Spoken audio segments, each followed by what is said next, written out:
Hey folks, David Stewart here. Hope you guys are having a great day or evening, depending on when you are watching this. I'm actually recording this in the middle of the night. I might look tired. I feel kind of tired. I want to talk a little bit today about Return of the Jedi and why it was my favorite of the original trilogy growing up. Some of the things that I think are really great about it. Before I do that, some quick pitches. You can join my mailing list, dvspress.com/free-book, and get a free book. I've relaunched the Patreon, patreon.com/davidvstewart, with all kinds of ways for me to interact more with people and to give people more value, do more of what people have been asking me to do, including like workshopping their story ideas or evaluating their writing, things like that. So you can head over there and check that out. And lastly, I do have a music-only channel right now. It is youtube.com/Zool Online. That's David V. Stewart's Zool. And it'll have all of my solo material from the albums will be there free. And you can take a look at pieces that I'll be doing every day, improvised or working off a simple idea using a lot of loops and producing ambient rock, ambient guitar, all the stuff that I've done in the past, working towards more live presentations of that. So anyway, back to Return of the Jedi. Why was this my favorite of the movies growing up? There was lots of reasons, but it was always my favorite of the original trilogy. And I think because it wrapped everything up very nicely and because it showed the arrival point of all the characters. We get to see all the characters at their best, being competent and doing their missions, fulfilling their missions, fulfilling all of their character arcs that were set out in the first movie. So that's the big one, is that it's an arrival point for all the characters. The movie starts with Luke Skywalker showing you his mastery of the Force. He declares himself to be a Jedi. He shows up at Jabba's palace. You see him kind of fight a monster and then maybe get captured, and he says like everything's under control later. And of course you get to see him, pop into action, pull out a green lightsaber, which was cool. I really like the color green. You can't tell, but one of those guitars back there is actually green. So yeah, it has a green lightsaber, which I thought was really cool as a kid, and you get to see him just being a Jedi. And that was a big arrival point because we hadn't really seen that before. Those moments in Return of the Jedi. We have him training in Empire Strikes Back, and we have him basically getting his butt kicked by Darth Vader at the end of that movie, and we see him just, blocking a couple blaster bolts in the first movie. The first movie is almost like this nascent egg of what the idea of Star Wars was for George Lucas. And so a lot of that is fulfilled in Return of the Jedi. You also have a completion of Han's character arc at the beginning of the movie. You have this long action sequence on Tatooine. You're returning to where the series really started and closing all of the loops. It's where you met Han. It's where you rescue Han. It's where you meet Luke. It's where Luke returns to show his full growth. Han is no longer a smuggler at that point. He then, after he's saved, we get to see him as a general of the rebellion. He has ascended from just some rogue to a leader of men and to someone who's really going to be virtuous in the entire story. You get to see the fulfillment of the love story between Han and Leia. You get a closure of the possible love triangle that starts at the beginning of the second movie. Really, in the first movie, but we have Leia kiss Luke at the beginning of the second movie. So we close that off by revealing that Leia is Luke's sister. That gets rid of the love triangle. Now that may be not the best kind of writing, but as a kid, I liked for it to resolve peacefully and for Han and Luke to be friends, to be like brothers at the end of that. So that felt really good. So yeah, all of those character arcs come to a closure, and especially the character arc of Darth Vader. Darth Vader, the Lord of Darkness, this really bad, scary guy. Not only do we get to see him up against his limits, new side, he's really Anakin. We have the love of Luke that transforms him, and we get to see Darth Vader finally get beaten. Luke is able to finally defeat Darth Vader, thus closing the conflict from the first and second movie, really from the second movie. And that's really satisfying. But he doesn't kill Darth Vader. He chops his hand off and then has a moment of reflection, and is really able to forgive Darth Vader. And I loved that, even though it's kind of a weird thing. Like, Darth Vader participated in the murder of billions of people, right, with the Death Star. But the fact that the worst guy in the galaxy could be saved through the love of his son, that had a big impact as a kid, even though if we step outside of it, it's really extreme.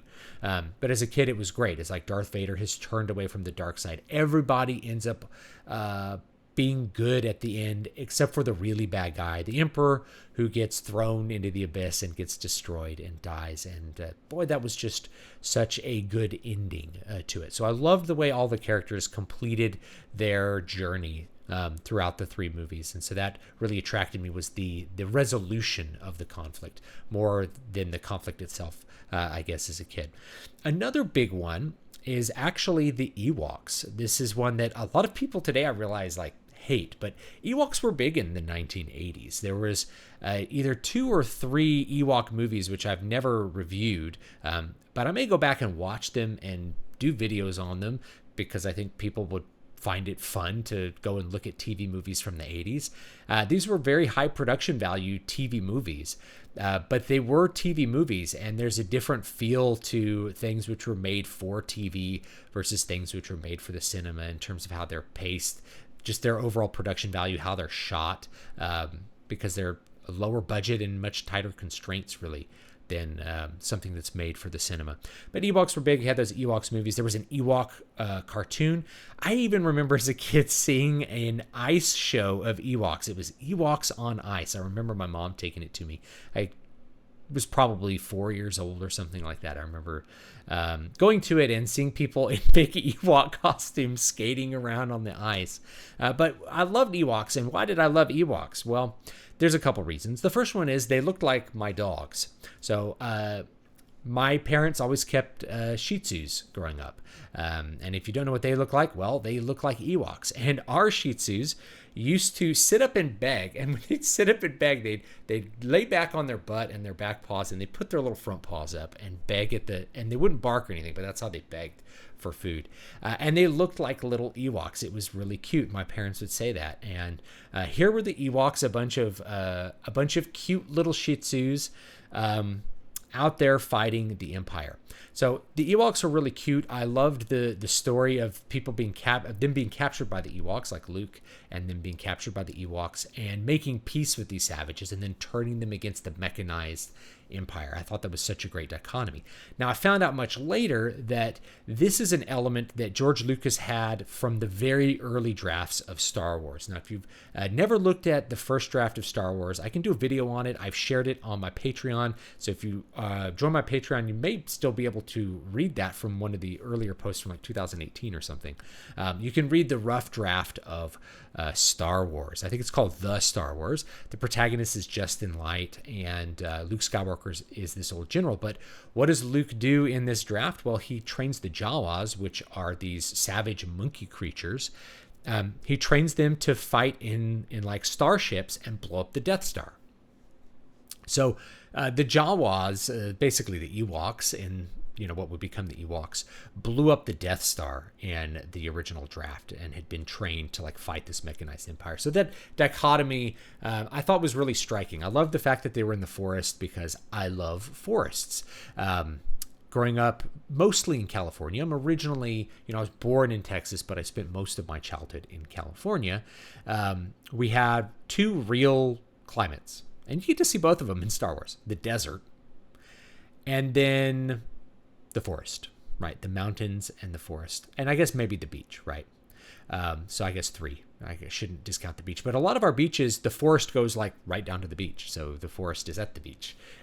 In most of California, that's the way it is, at least. The forest goes really close to the beach. But yeah, I really like the forest, and so I thought it was cool to have a story in the forest. It was just a good change up, and I preferred it to the desert, which I thought was kind of boring because I lived in Bakersfield for a number of years, which is a technically the desert, right? That you have to go over Tehachapi into the Mojave Desert if you really want to see the desert, but it was pretty dry. Pretty dry there. So anyway, yeah, I liked the forest, and I thought the Ewoks fit in perfectly with it, and it was a great middle act to the movie. The last reason that I really liked Return of the Jedi growing up, I shouldn't say the last because I have one more after this, but it's the most climactic of the movies. The entire movie is a climax. It's a climax for every character. It's a build up to the destruction of the Death Star. Yes, when I do like a more full evaluation of the movie, that's a little bit of a weak point, is reusing the MacGuffin from the very first movie. The very first movie we have to blow up the Death Star. It's this big threat to the galaxy. And reusing it in the third movie, maybe that was a little lazy, but as a kid, that didn't really register to me, other than like this Death Star also needed to be destroyed. And they blew it up in a way cooler way than in the first movie. In the first movie, it's a bunch of little one-man fighters, and they shoot the torpedoes, and it blows up, and it's nice. In the third one, they fly into it. You get to see the Millennium Falcon kind of fly into it. And you get Lando. And that's another character whose arc kind of completes in Return of the Jedi. He's... you get a bit of his past as a rogue, and you get him as like a guy who betrays his friends to the Empire, and he's finally making up for it by helping save Han and then participating in the attack on the Death Star. So the blowing up of the Death Star was a much longer, much more climactic sequence in Return of the Jedi, fitting for a 3-movie trilogy. So if the first movie had, I don't know, some other different conflict that would resolve it. Now, George made that first movie not thinking he would get to make the rest of the Star Wars movies, but you could imagine the Death Star being like a really big climax for that. It wasn't the original climax, by the way, as the movies were developed. Some of the things that like Leigh Brackett wrote, like the conflict, the showdown between Luke and the Emperor was there, but it was like in his castle. He had like a castle or a citadel. Instead, that was kind of put on the Death Star. But it works because we have all of the like the points of conflict in one place. We have Luke and Darth Vader fighting basically for control over each other's souls. Like if Luke wins the spiritual battle, not just the physical battle, but the spiritual battle, he saves Darth Vader, he saves Anakin Skywalker. And if Darth Vader wins, then not only is Luke really dead, but his soul dies. Like he could be transformed into the dark side. So there's hazards in that conflict. That conflict is happening at the same location and at the same time as trying to fly in and blow up the Death Star. And in order to do that, they have to blow up the shield and all that kind of stuff. So it's really a great setup of all the conflict and all the players and all the stakes happening all at once. So a big plus to that writing, by the way, if you're just looking at it from that perspective, is every character has something at stake, and every character has a goal, and every goal matters tremendously to the outcome of the story. Either the broader outcome, like who's going to win the war, or the more personal outcome of, is our protagonist going to save his soul? Is he going to overthrow the Emperor, right? Is he going to save his father? How is that conflict going to play out? So you have all those things happening. So it felt so climactic. And the last reason is really for the music. I think the score of Return of the Jedi, it's one of the ones that I remember the most from as a kid. And I don't usually listen. In fact, I almost never listen to movie scores abstracted from movies. I never do that because it's a bunch of cues that go with the visuals. But I remember the score from Return of the Jedi much more than I remember other movies because of certain things that stood out. The way that they used the music, the choirs. There's this big choir sound when Luke and Vader are fighting, and Luke is like being really angry and like, I guess, unleashing his hate on Darth Vader and kind of pulling back at the last minute. This great thing where like the music kind of gets pushed up almost above the sound effects. The sound effects get kind of pulled into the back. Usually they're really right in your face, and in this case they take a backseat to the music, and it has this really great effect. It's one of the great climaxes, I think, in cinema history, is the combination of that lightsaber fight and the music.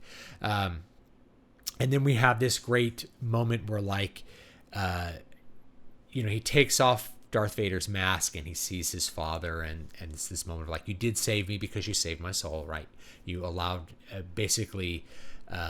you allowed me to be forgiven, which has a very, I guess, strong Christian meaning, but that didn't come across as much to me as a kid as it would, I guess, later on as I grew up. But it's still, that was a big, that was this big moment. And then you hear like the little Imperial March theme done in this very soft, I think maybe a celeste is playing it. It's just a really great couple of moments that the music does so much work in Return of the Jedi, especially in that third act. It's really a great score, probably the best of the three, because of that ability to produce those great climaxes that we see. Aesthetically, I think it's a really interesting movie, and the aesthetics really stuck out with me, less so than Empire Strikes Back. If I'm picking one movie that takes the aesthetic cake, it's probably Empire Strikes Back, and that's just because of the overall quality of the cinematography and how that combines with the set designs. Return of the Jedi, we have not that many sci-fi sets. We have like, the interior of the Death Star, which is a great set, looks very cool with like the Emperor's throne. We have some ship interiors. Obviously, we have Jabba's palace, but a lot of those are mixed with more organic elements. Jabba's palace is like mixed with the desert, and the Ewok village is more primal. So we have some really great contrast with the aesthetic design that I think I ended up really liking as a kid, probably more so than the first movie, which tended to me to feel like desert and then a lot of gray, right? This has a lot more color and variety as well. Not as much as the second one, though. The second one really, I think, has the biggest aesthetic variety of the original trilogy. But anyway, leave me your thoughts down below for Return of the Jedi. Was it your favorite growing up or not?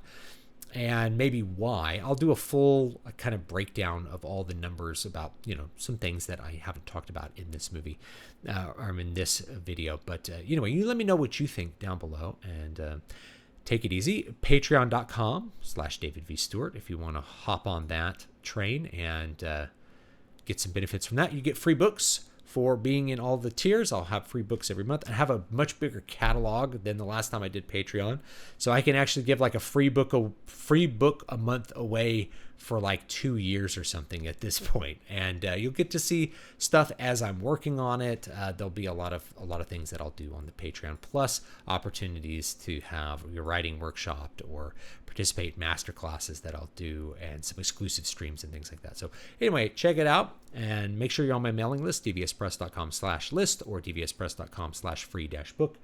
This year's free book is Demon Ex Machina, about AI art and demons. So anyway, check it out, and I'll see you all next time. Have a great day.